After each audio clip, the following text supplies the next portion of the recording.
தமிழ்நாட்டில் மத கலவரத்தை தூண்டுகிற திட்டமிட்டு இந்தியாவை மதத்தாலும் சாதியாலும் பிரித்தாளக்கூடிய மோடி தற்போது தமிழ்நாட்டை மிகச் சிறப்பாக ஆட்சி செய்து கொண்டிருக்கிற திராவிட மாடல் முதல்வர் ஸ்டாலின் அவர்களின் ஆட்சியை சீர்குலைப்பதற்கான முயற்சியை தொடர்ந்து கடந்த 10 ஆண்டுகளாக எடப்பாடி பழனிசாமியை வைத்துக்கொண்டு தமிழ்நாட்டில் எத்தனையோ அடக்குமுறை சட்டங்களை ஏவினார். இங்கே ஜனநாயகத்துக்காக போராடக்கூடிய தலைவர்களை சிறை வைத்தார். இப்படி எண்ணற்ற பணிகளை எடப்பாடியை வைத்து செய்தார். தற்போது பகுத்தறிவு பகவன் தந்தை பெரியாருடைய கொள்கையேற்று வழிநடத்துகிற அண்ணாவை பின்பற்றுகிற முத்தமிழறிஞர் தலைவர் கலைஞர் அவர்களை பின்பற்றுகிற முதல்வராக திராவிட மாடல் ஆட்சி என்று தமிழ்நாட்டை சுயமரியாதை மிக்க மாநிலமாக கல்வியிலும் பொருளாதாரத்திலும் எளிய மக்களுக்கு கூட அதிகாரம் போய் சேர வேண்டும், எளிய மக்களுக்கு பொருளாதாரம் உருவாக வேண்டும் என்கிற அடித்தட்டு மக்களை சிந்தித்து பார்க்கிற ஆட்சியாக திராவிட மாடல் முதல்வர் ஸ்டாலின் அவர்கள் தமிழ்நாட்டை சீர்மிகோடு மிக சிறப்பாக ஆட்சி செய்து வருகிறார்.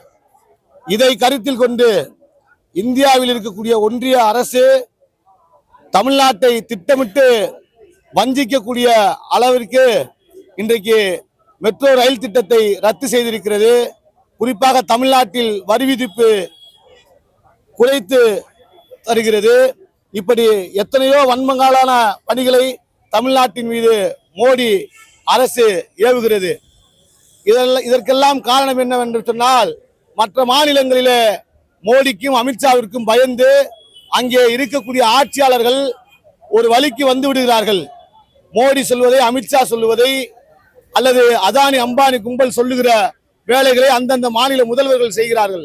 ஆனால் திராவிட மாடல் முதல்வர் ஸ்டாலின் அவர்களுடைய ஆட்சியில் மட்டும்தான் மோடி பேச்சோ அமித்ஷா பேச்சோ அல்லது ஒன்றிய அரசின் செயல் திட்டங்களோ இங்கே செயல்படுத்த முடியாது என்கிற காரணத்தினால் தமிழ்நாட்டை, குறிப்பாக பெரியார் வழிநடத்திய இந்த தமிழ்நாட்டை மதத்தாலும் சாதியாலும் பிரித்தாளுகிற முயற்சியை தற்போது மதுரையிலே திருப்பரங்குன்றம் என்கிற ஒரு அரசியலை வைத்து திருப்பரங்குன்றத்தில் வழக்கமாக ஏற்றுகிற தீபத்தை விட்டு இரண்டாவதாக ஒரு தீபம் ஏற்றும் என்று சொல்லி அந்த திருப்பரங்குன்றம் மலையை வைத்து ஒரு அரசியல் செய்தார்கள்.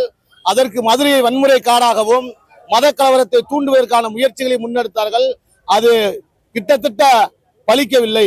அதற்கு காரணம் திராவிட மாடல் முதல்வர் மு.க. ஸ்டாலின் அவர்களுடைய ஆட்சிதான்.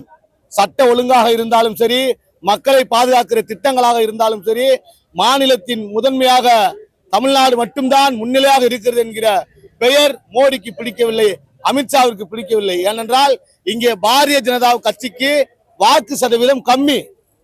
பாரதிய ஜனதாவிற்கு நோட்டாவில் கூட வாக்கு விழுகாது. அந்த அளவிற்கு பாரதிய ஜனதா கட்சி தமிழ்நாட்டில் வளர்ச்சி அடையவில்லை என்பதை கருத்தில் கொண்டு இன்றைக்கு மோடி வருகிறார், அமித்ஷா வருகிறார். அதானி அம்பானி கும்பல்கள் அனைவரும் இங்கே தமிழ்நாட்டில் எண்ணற்ற பொருளாதாரத்தை சேமித்து இங்கே அவர்களுக்கு என்னென்னதோ திட்டங்கள் எல்லாம் அறிவிக்கிறார்களே ஒழிய, ஆனால் எந்த ஒரு திட்டங்களையும் ஒன்றிய அரசு செயல்படுத்துவதாக இல்லை. அந்த பழிவாங்கும் நோக்கத்தோடு தான் இப்போது மெட்ரோ ரயில் திட்டத்தை முறியடித்திருக்கிறார்கள். இன்னும் தமிழ்நாடு ஒன்றிய அரசுக்கு எதிராக பல்வேறு போராட்டங்களை முன்னெடுத்திருக்கிறது. இந்த போராட்டங்கள் எல்லாம் தமிழ்நாட்டில் மட்டும்தான் மிக தீவிரமாக நடைபெறுகிறது. ஒன்றிய அரசுக்கு எதிராக எத்தனையோ போராட்டங்கள், நீட் தேர்வாக இருக்கட்டும், மத்திய அரசு கொண்டு வந்த CAA NRC உள்ளிட்ட மதவாத சட்டங்களாக இருக்கட்டும், அடக்குமுறை சட்டங்களாக இருக்கட்டும், பகுத்தறிவு பகவன் தந்தை பெரியார் வழியில் இடதுசாரிகள் நிரம்பிய இந்த தமிழ்நாட்டை வலதுசாரிகள் ஆக்கிரமிக்க துடிப்பதற்கான காரணம் பாரதிய ஜனதா கட்சிக்கு தமிழ்நாட்டில் ஓட்டு இல்லையே, தமிழ்நாட்டில் அதிகாரம் பெற முடியவில்லையே என்கிற ஆதங்கம் தான் இன்றைக்கு மோடி வருகையும் கூட அமித்ஷா வருகையும் கூட தமிழ்நாட்டில் வட்டமடித்துக் கொண்டிருக்கிறது. இந்த ஆட்சி நல்லாட்சி, இந்த ஆட்சி மீண்டும் மலரும். திராவிட மாடல் முதல்வரை தமிழ் புலிகள் கட்சி மீண்டும் ஆட்சியில் அமர்த்தும். அதற்கான போராட்டத்தை நாங்கள் தொடர்ந்து முன்னெடுத்துக் கொண்டிருக்கின்றோம். தமிழ் புலிகள் கட்சி இந்த போராட்டத்தை முன்னெடுப்பதற்கான காரணம், தமிழர் உரிமைகளுக்காக போராடுகிற கட்சி, தமிழர் அடிப்படை பிரச்சனைகளுக்காக போராடுகிற கட்சி. அந்த அடிப்படையில் இன்றைக்கு மதுரையிலே மோடியின் வருகையை எதிர்த்து இன்றைக்கு தமிழ் புலிகள் கட்சியினுடைய தலைவர், எங்கள் தலைவர் மரியாதைக்குரிய அண்ணன் நாகை திருவள்ளுவன் அவர்களின் ஆணைக்கிணங்க இன்றைக்கு தமிழ்நாடு முழுவதும் உள்ள தமிழ் புலிகள் அனைவரும் மதுரையிலே மோடியின் வருகையை கண்டித்து கருப்பு கொடி போராட்டம் நடத்தி கொண்டிருக்கின்றோம். நேற்றைய தினம் என்டிஏ அந்த கூட்டம் நடக்குதுல, அந்த பெரியார் படம் அகற்றப்பட்டிருக்கிறத எப்படி பாக்குறீங்க? பாரதிய ஜனதா கட்சிக்கு எதிர்வினையான ஒரு படம் என்று சொன்னால் அது பெரியார் படம் தான். பெரியார் படத்தை பெரியாரை வைத்துதான் தமிழ்நாட்டு அரசியலை தீர்மானிக்க முடியும் என்பதை அறிந்து கொண்ட எடப்பாடி பெரியார் படத்தை முதலில் மாற்றுகிறார். பாரதிய ஜனதா கட்சிக்கு மட்டுமல்ல, பார்ப்பனர்கள் முதலாக தொடங்கிய பார்ப்பனர் அல்லாதவர் இயக்கம், பார்ப்பனர் அல்லாத இயக்கம், திராவிட இயக்கம் யாரை வைத்து அரசியல் செய்தது என்றால், பார்ப்பனர்கள் யாரை எதிர்த்து அரசியல் செய்தனால் பெரியாரை வைத்துதான். ஆக RSS அஜெண்டா என்ன சொல்லுகிறோ அதை செயல்படுத்துவதெல்லாம் RSS செயல் திட்டம், பாஜக செயல் திட்டம். அப்படி இருக்கும்போது பெரியார் படத்தை நீ ஏன் மாற்றேன்னு சொல்லிதான் உடனே சொல்லவும் உத்தரவு சொன்ன உடனே பெரியார் படத்தை அகற்றிட்டு அந்த இடத்துல தாமரை வச்சிருக்காங்க. தாமரையை வரைய முடியும் தமிழ்நாட்டுல, தாமரை அடிச்சு ஒட்ட முடியும். ஆனா தாமரை சின்ன ஒரு நாளும் தமிழ்நாட்டுல மலராது, தாமரை ஒருபோதும் வளராது என்பதை தமிழ்நாடு அவ்வப்போது உணர்த்தி கொண்டே இருக்கும். அதற்கான அச்சுறுத்தல் தான் தந்தை பெரியார். மோடிக்கு மட்டுமல்ல, மோடி அப்பனுக்கும் சரி, மோடி கும்பலுக்கும் சரி, பாரதிய ஜனதா கட்சி, சங் பரிவார்கள், பார்ப்பனிய பனியா கும்பல் அனைவருக்கும் எதிரானவர் தந்தை பெரியார். அந்த படத்தை போட்டு மாநாட்டு திரளுக்கு மோடி அழைத்தால் மோடி வர முடியுமா? RSS தலைவர் மோகன் பகவத் அதை ஏற்பாரா? அதனால பெரியார் படத்தை அகற்றுங்கன்னு சொல்லியிருக்காங்க. உடனே செஞ்சிருக்காங்க. இது பெரியார் படத்தை மட்டும் அகற்றல அதிமுக, வருங்காலத்தில் எம்ஜிஆர் படத்தை அகற்றுவாங்க, ஜெயலலிதா படத்தை அகற்றுவாங்க. அந்த பெரியார் அவங்க தலைமையினுடைய அதிமுகவுடைய கட்சி தலைவரா இனிமேல் மோகன் பகவத் வரப்போறார். RSS தலைவர் தான் மோகன் பகவத். அவர் தான் இனிமேல் அதிமுக கட்சிக்கு தலைவராக போறாரு. எடப்பாடியில அவங்க கால் தூசிக்கு சமானம், உடனே அவர் தட்டிடுவாரு. இன்னொன்னு, எடப்பாடி மிகப்பெரிய துரோகத்தை ஜெயலலிதா அவர்களுக்கு செஞ்சிருக்காரு. OPS என்பவர் இன்னைக்கு திமுக இணைஞ்சிருக்காருன்னா ஜெயலலிதா மோடியா லேடியா என்கிற ஒரு சவாலை விட்டு இருந்த முதல்வர், அந்த முதல்வருக்கு பங்கம் விளைவிக்கும் முகமாக அந்த தலைவருக்கு, அவருடைய கட்சி தலைவருக்கு எதிர்வினையா இருக்கக்கூடிய மோடிக்கு ஆதரவா நின்று காவடி தூக்குற எடப்பாடியை கண்டிச்சு துரோகியோட நான் இருக்க மாட்டேன்னு சொல்லிதான் இன்னைக்கு திராவிட மாடல் முதல்வர், தமிழ்நாட்டு மக்களை காக்கக்கூடிய முதல்வரோட OPS கூட இணைஞ்சிருக்காரு. எடப்பாடியினுடைய ஆட்சி காலம் இனிமேல் வர்றதுக்கு வாய்ப்பே இல்லை. எடப்பாடி பதவியோட எல்லாம் வரல, அவரு தேர்ந்தெடுக்கப்பட்ட முதல்வரை தவிர மக்கள் அங்கீகரிச்ச முதல்வர் கிடையாது. மக்கள் அங்கீகரிச்ச முதல்வர் திராவிட முதல்வர் ஸ்டாலின் அவர்கள் மட்டும்தான். ஆகவே எடப்பாடியினுடைய ஆட்சி கனவுலாம் மலராது. அவர் செயல்படுத்த துடிக்கிற பாரதிய ஜனதா கட்சியினுடைய செயல் திட்டம்லாம் தமிழ்நாட்டில் ஒருபோதும் எடுபடாது. நீங்க எதிர்ப்பு தெரிவிக்கிறீங்க, தமிழ் புலிகள் விசிக எதிர்ப்பு தெரிவிக்கிறாங்க. ஆனா அதிமுகவை சேர்ந்த யாருமே பெரியார் படத்தை எதிர்ப்பு தெரிவிக்காம இருக்காங்க. அதிமுக அதிமுகவே இல்ல, அனைத்து இந்திய அண்ணா திராவிட முன்னேற்ற கழகம் என்பதுல அண்ணாவை எடுத்துட்டாங்க. திராவிட என்ற பேரை எடுக்க முடியல. ஆனா திராவிடத்துக்கான எதிரான எல்லா வேலையும் செய்ய ஆரம்பிச்சிட்டாங்க. அனைத்து இந்திய அண்ணா திராவிட முன்னேற்ற கழகம் என்பது எடப்பாடி என்னைக்கு ஆட்சி பொறுப்பேற்றாரோ அன்னைக்கு அனைத்து இந்திய அண்ணா திராவிட கழகம் அழிஞ்சிருச்சு. அனைத்து இந்திய அண்ணா திராவிட முன்னேற்ற கழகத்தில் இருப்பவங்க பூராமே பாரதிய ஜனதா கட்சியினுடைய பினாமிகள். அப்படிதான் இன்னைக்கு எடப்பாடி கட்சியை வழி நடத்திருக்காரு.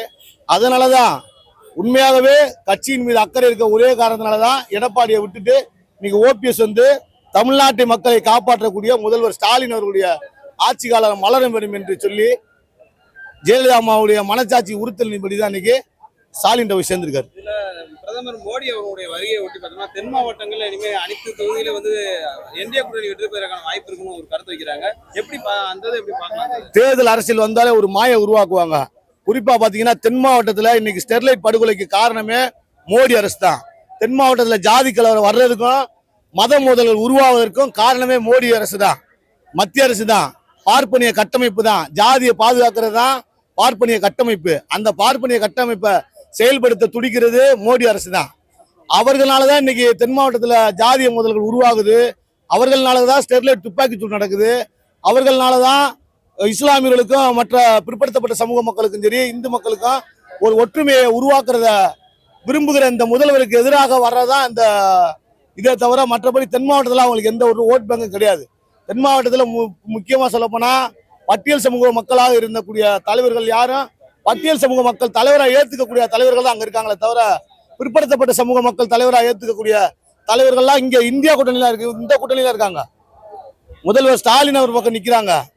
அந்த தென் மாவட்டத்துல பாரதிய ஜனதா கட்சி கூட்டணியோட சேர்ந்து இருக்கிறவங்களுக்கு எல்லாம் அந்த அளவுக்கு ஓட் பேங்க் இல்ல. அவங்க எல்லாமே ஒரு லெட்டர் படி இயக்கம்.